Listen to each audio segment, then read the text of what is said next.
Ẹ káàbọ̀ sórí ètò ilé ẹjọ́ ti tòní.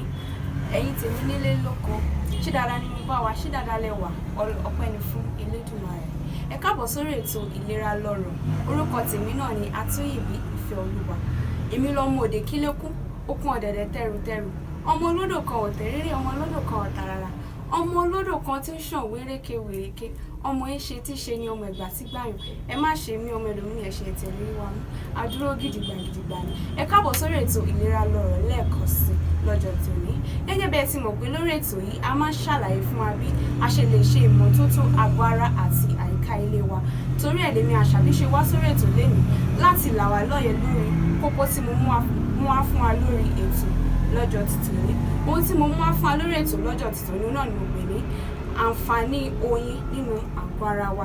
Ọ̀pọ̀lọpọ̀ wa ò mọ àǹfààní tí oyin ṣe nínú àgọ́ ara, bóyá ó ṣe wá láǹfààní ni àbí ó ń ṣe àkóbá fún àgọ́ ara wa. Màá máa ṣàlàyé fún wa lórí ètò lọ́jọ́ tòní.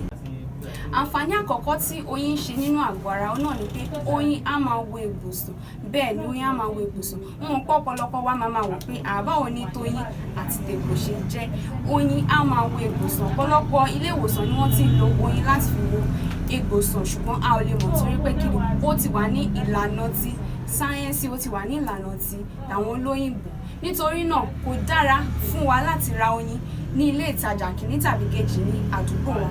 Ẹ jẹ́ ká lọ sí ilé ìwòsàn fún ìtọ́jú tí ó péye. Ohun ìkejì òun náà ni pé oyin á máa rọ ọgbẹ́ ọ̀fun. Oyin á máa rọ ọgbẹ́ ọ̀fun nítorí pé àwọn babaláwa wa láyé àtijọ́ wọ́n á máa lo oyin láti fi rọ ọgbẹ́ ọ̀fun tí ọ̀nà fún wa tí kò bá já gere tàbí tí òtútù bá mú wa. Ẹ jẹ́ ká lo oyin ṣíbí ìmùkọ́ méjì àti omi tó lọ́ wọ́ọ́rọ́ pẹ̀lú ọsàn wẹ́wẹ́ láti fi rọ ọgbẹ́ ọ̀fun wa.